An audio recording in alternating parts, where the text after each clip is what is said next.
स्थापित या संचालित करती हैं। इसके अलावा मैं उन अनिवासियों की कर निश्चितता के लिए एक सेफ हार्बर शुरू करने का प्रस्ताव करती हूं जो निर्दिष्ट इलेक्ट्रॉनिकी विनिर्माण इकाइयों को आपूर्ति के लिए घटकों का भंडारण करते हैं। वर्तमान में टन भार कर स्कीम केवल समुद्र में जाने वाले जहाजों के लिए उपलब्ध है। देश में अंतर्देशीय जल परिवहन को बढ़ावा देने के लिए मौजूदा टन भार कर स्कीम के लाभों को भारतीय जलयान अधिनियम 2021 के अंतर्गत पंजीकृत अंतर्देशीय जलयानों के लिए भी विस्तारित करने का प्रस्ताव किया जाता है। हम भारतीय स्टार्टअप को सहायता जारी रख रहे हैं। मैं 5 वर्षों तक निगमन की अवधि का विस्तार करने का प्रस्ताव करती हूं ताकि स्टार्टअप को उपलब्ध लाभों को 1/4/2030 से पहले निगमित होने वाले स्टार्टअप को प्रदान किया जा सके।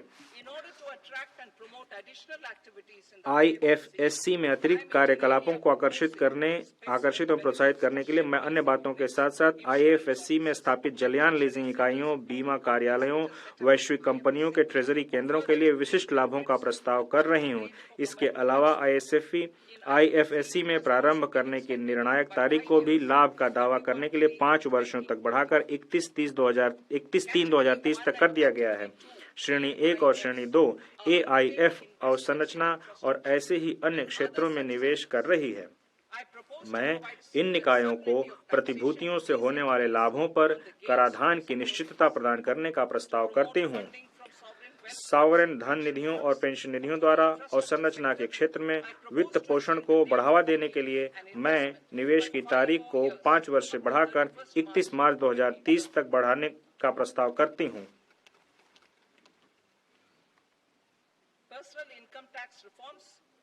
मध्य वर्ग पर विशेष ध्यान देते हुए वैयक्तिक आयकर सुधार। विकसित भारत की ओर हमारी यात्रा में लोकतंत्र, जननांगिकी और मांग हमारे मुख्य सहायक स्तंभ हैं। मध्य वर्ग भारत के विकास के लिए शक्ति प्रदान करता है। प्रधानमंत्री मोदी जी के नेतृत्व में सरकार ने राष्ट्र निर्माण में मध्य वर्ग की सराहनीय ऊर्जा और क्षमता में हमेशा विश्वास जताया है।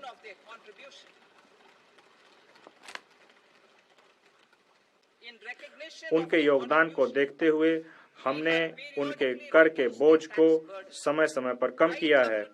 2014 के बाद तुरंत शून्य कर स्लैब को बढ़ाकर 2.5 लाख कर दिया गया था, जिसे 2019 में बढ़ाकर 5 लाख कर दिया गया, 2023 में 7 लाख कर दिया गया।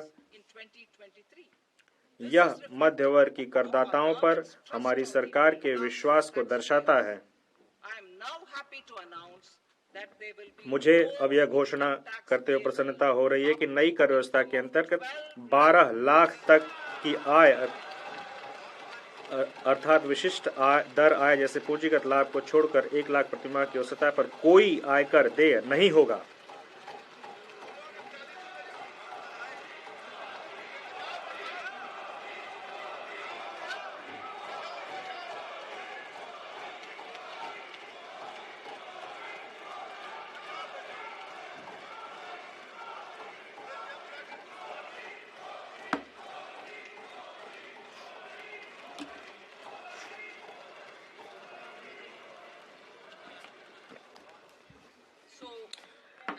अतः 1 लाख अर्थात विशिष्ट आय दर जैसे पूंजीगत लाभ को छोड़कर नए व्यवस्था में यह जो लिमिट है वो 12.75 लाख की होगी वेतनभोगी करदाताओं के लिए, जो कि वर्तमान में 75,000 की मानक कटौती के कारण है। सभी करदाताओं को लाभान्वित करने के लिए सभी श्रेणियों में कर स्लैब और दरों में परिवर्तन किए जा रहे हैं। यह नई संरचना मध्य वर्ग के करों को काफी कम करेगी और घरेलू उपभोग, बचत और निवेश को बढ़ावा देने के लिए उनके पास अधिक धनराशि उपलब्ध होगी। मैं नई कर व्यवस्था में निम्नानुसार कर दर संरचना को संशोधित करने का प्रस्ताव करती हूँ। 0 से 4 लाख रुपए,